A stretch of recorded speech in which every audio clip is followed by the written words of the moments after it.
Hello everyone, how you doing today? I'm going to be doing a short review on Crisis on Infinite Earths. Sorry about the lettering there, still haven't figured that out.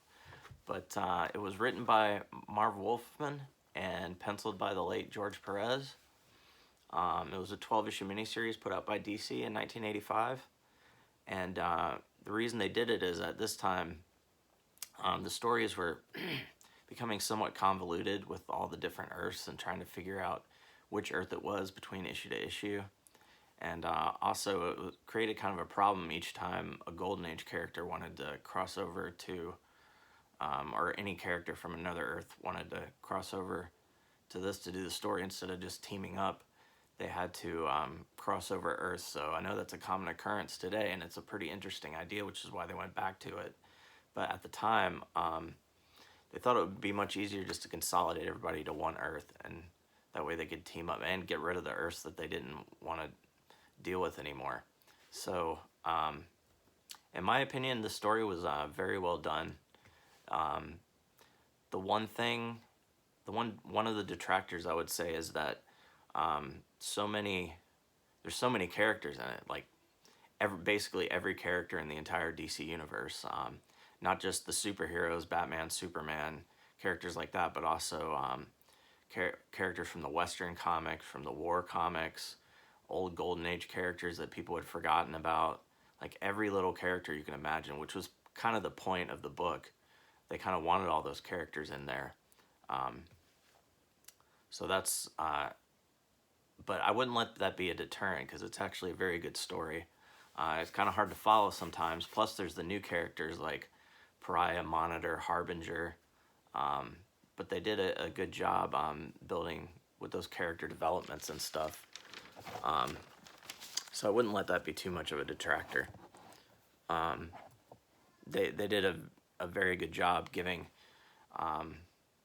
the big characters like Superman, Wonder Woman their big portions, and then the smaller characters that people didn't care as much about, they would still have them in there, but one line of dialogue, one panel, just so you could be like, hey, look who that is, that's really cool. So that was a cool part of it. So they did a really good job with that. It could have been a complete mess, but they did a pretty good job with it, I thought. The story is very engaging. It draws you in. I think they did a good job on the CW show, but this, I mean, is a masterpiece in comparison, in my opinion. And I can't overstate George Perez's contribution. He's one of the best artists of our time.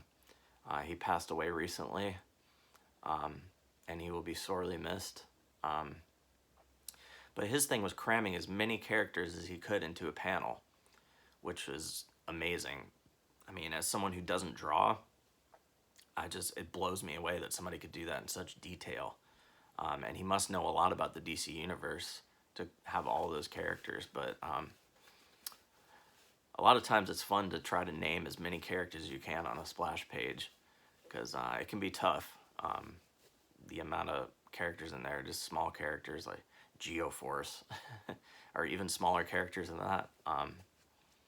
Anyway, that's a lot of fun sometimes, but yes, his artwork just, if ever there's a point in the story where it becomes somewhat confusing, it's fun just to look at his artwork and see all of that. So, I mean, as you can see, splash page, splash cover. Anyway, I have the complete trade paperback. Nothing special, but it has the entire story in it. What I'm going to do now is flip the camera around and show you guys the individual issues, and turn it around so that it'll be, I might put it into 2 separate videos, I don't know, I'm not very good at this stuff. But okay, so here we go.